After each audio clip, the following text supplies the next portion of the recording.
Welcome to Leadership Moments. In every great leader's life, there are pivotal moments that shape their character, test their resilience, and awaken their vision.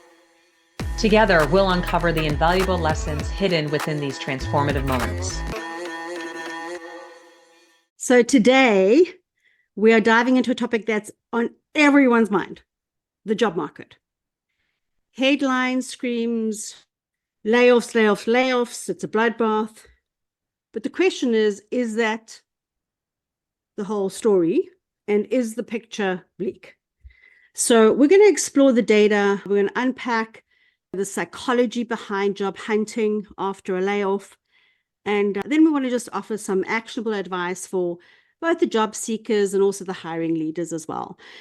And joining me today is my co-host, the fabulous Stacey Costa in the house. So thank you, Tracy Ann. Back at you on that one for sure. Yeah. The job market is a complex beast. Yeah. You know, the news loves good layoff stories, but Yeah. the reality is it's more nuanced than that. While some sectors are experiencing downsizing, there are still plenty of open positions out there. Yeah. For our audience, we did a little bit of looking at all the labor stats, labor departments and everything. And here's sort of I'm going to do the big picture. There's a lot more data. It's out there publicly. You can find it. But since January 1st, 2023, there was 5,487 plus companies announced mass layoffs. Okay. Since January 1st of 2024, 1,943 plus companies have announced mass layoffs. So this is data that was up until March 31st of this year. And it's across the board. It's retail, consumers goods, technology, media, energy and utilities, manufacturing, including the automobile industry, construction, healthcare, gaming, the list goes on and on. So again, really across the board. The total layoffs in the tech industry in the US alone in 2023 was 262,735. Now, that is 59% higher than 2022. And we're not seeing that slow down in 2024. So in the first 4 weeks of 2024, nearly 100 tech companies collectively did 25,000 layoffs. Now, those are big numbers, okay? But this is where it gets really fascinating, Stacey. There's always a lot of opinions out there and you know, people are questioning why this is all happening. Well, when you dig in a little bit, and most of us probably intuitively are thinking this or cognitively understand this, there's some professors out there that are saying, hey, this is the era of copycat layoffs in tech, an instance of what they call social contagion, where companies imitate what others are doing. And they call this the herding effect. The layoffs seem to be helping stock prices. So companies see no reason to stop because everyone is doing it. It's become the new normal. No one's saying it's a bad thing. So companies can get away with it. And then the stock investors are really appreciating it because the stocks are doing well. And so the reality of that is it's going to keep going on for some time. So now let's look at the other side of the equation. Stacey, what are we seeing on the opportunity side?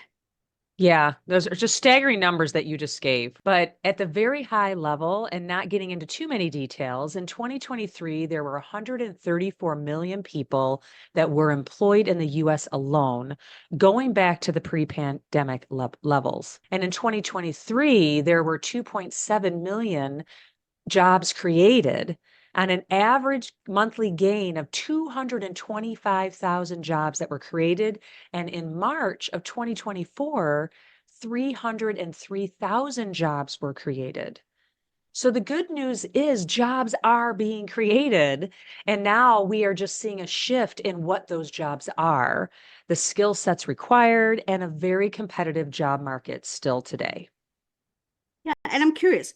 So when you did all this research, what jobs are we seeing are actually in demand? Yeah, that's a great question.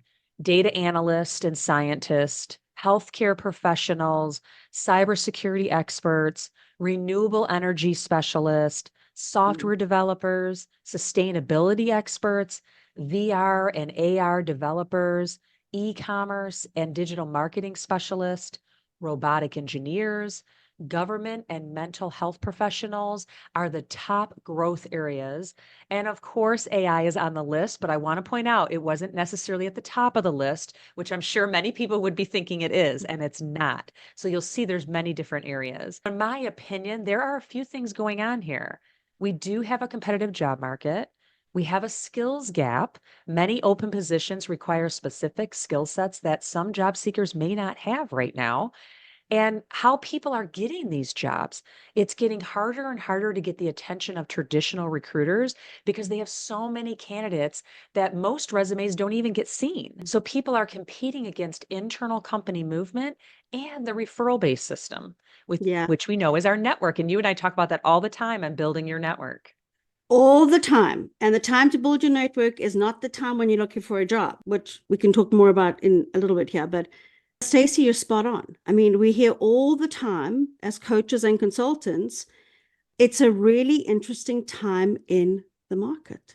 And I want to dive into what can we help our audience, in terms of what options people have, what are we seeing from some of our own clients, and maybe just some practical advice that we can give. Yeah, I think the first area of opportunity is upskilling and reskilling. There's a ton of resources available for learning new skills, and even specific organizations and nonprofits that are supporting individuals in this area. So you don't necessarily need a ton of money in order to actually figure out how to do that upskilling. There's so much out there and available for free. And so look at your local organizations and your industry, go online. There are so many free courses. It's crazy how much is Mhm. out there. So get in touch with your local industry experts, leverage your network to find those opportunities. Yeah, and that's excellent advice. And as Stacey said, look in your backyard, really. And don't forget about community colleges and local training programs. They often provide affordable or even free upskilling opportunities. I mean, Stacey, you and I know of organizations that are doing that specifically for certain diverse groups. And so that to me is just low hanging fruit in my mind. Now, let's talk about the human side of things.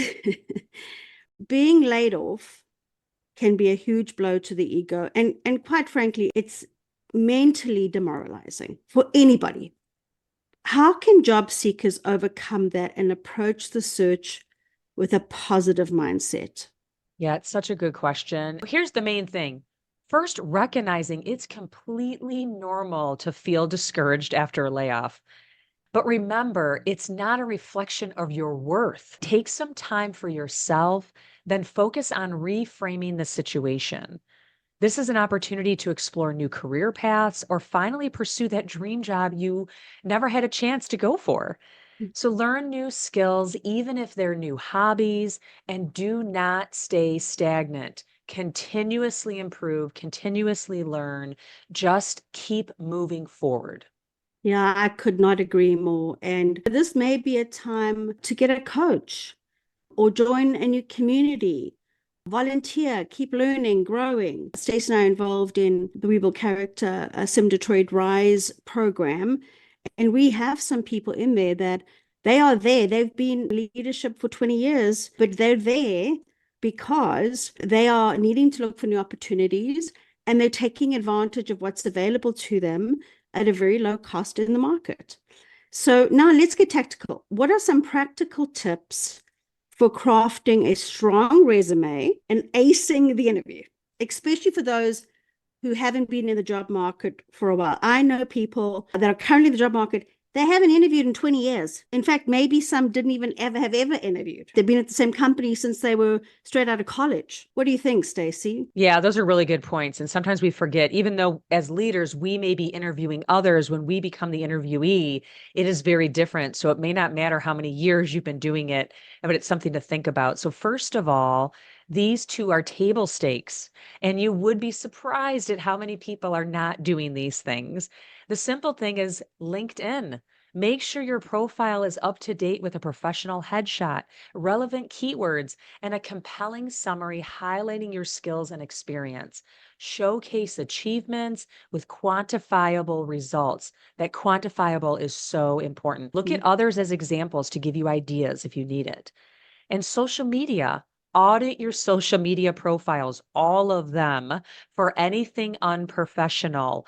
Yes, you probably know this already, but employers do a search on social media before they even call you. So consider even creating separate accounts for your professional and personal use if necessary.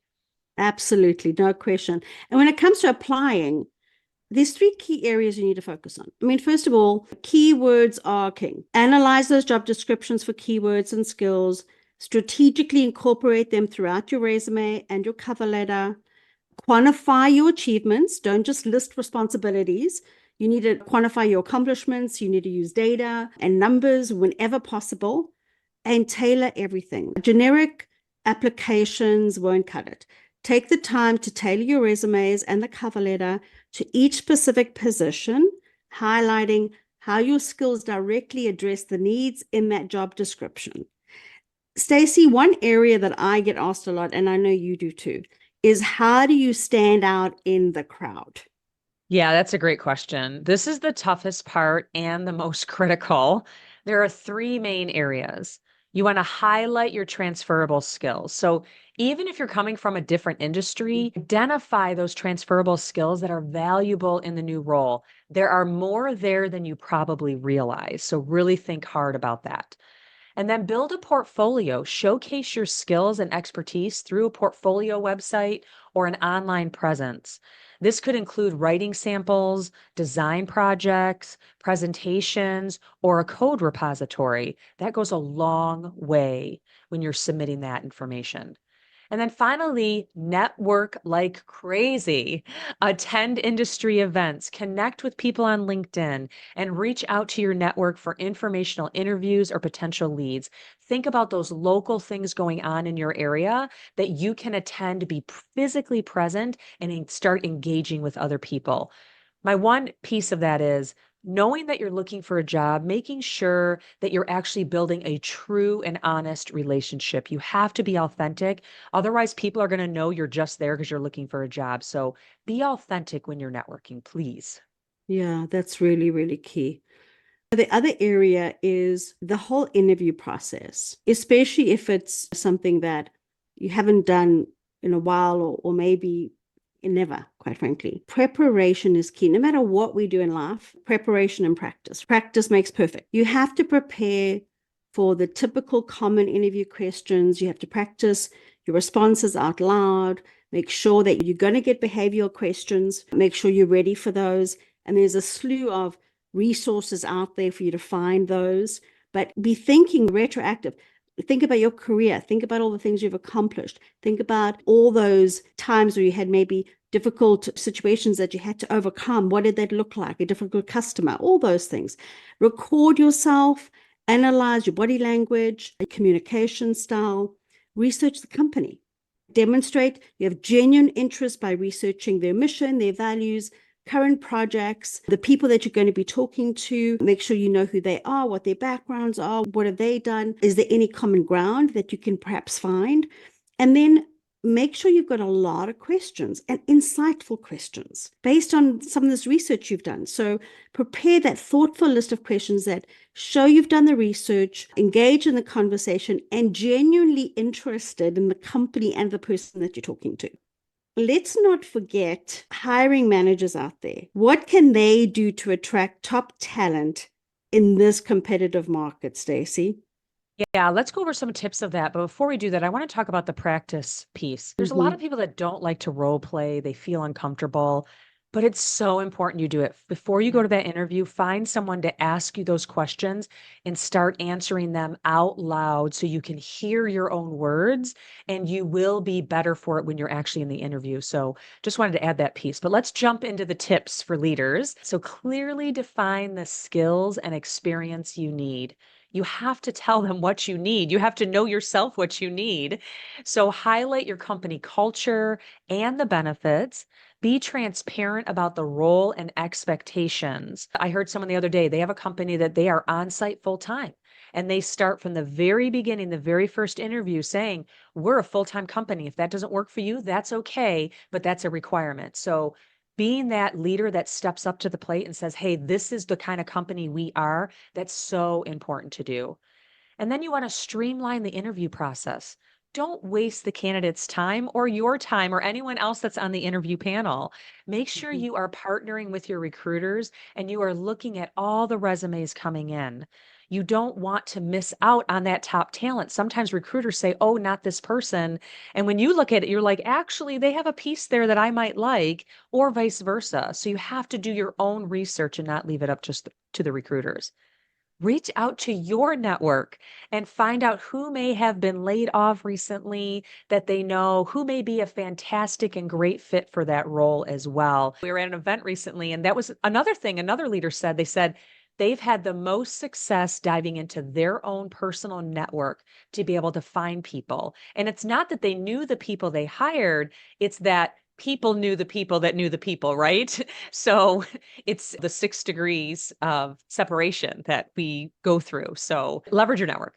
Yeah, Stacey, you're spot on. I mean, I cannot tell you how many conversations I've had, and I know you've had too, about leveraging the network, because there are some amazing individuals that I've seen. I personally didn't know them, but someone I respected and trusted, had worked with before, did know them. And that's the referral system. One thing that we see a lot of with our clients is that they're not harvesting their network. They're not staying connected to their community. And it's really important. And not just superficially, but there's so much value and richness when you are staying in touch, and the growth and the learning and having advisors and mentors. That's really important.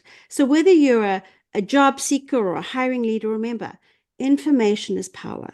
Research the market, identify your goals, take action. There are opportunities out there, and with the right approach, you can find success. And potentially, just one last thing, look at other options. You might have to look at other industries or other roles. What do you think, Stacey? Yeah, that's a good point. Getting creative, right? Yeah, Absolutely. yeah. And don't be afraid to reach out to us on social media with any questions and advice for our listeners. We're here. We do our show. You guys can say, hey, I need information on X, and we'll either do a show on it or we'll send you a quick reply. So reach out to Tracy Ann and myself as well. Yeah, great advice. So with that, thanks for joining us today. And until next time, remember, together we can make a difference. And that concludes another episode of Leadership Moments. We hope you found inspiration and valuable insights in what we shared today. Remember, leadership is not defined solely by titles or positions, but by the choices we make and the moments that shape us. Embrace the challenges that come your way. They may be the very moments that propel you toward greatness. We'd love to hear your thoughts and stories as well. Connect with us on our website at leadershipmomentspodcast.com or through social media on Instagram at tap_be the game changer. And Stacey Castor _. Remember, your leadership moment could be just around the corner, waiting for you to seize it. This is Stacey Castor, and what doesn't challenge you won't change you. This is Tracy Ann Palmer, and be the change you wish to see in the world.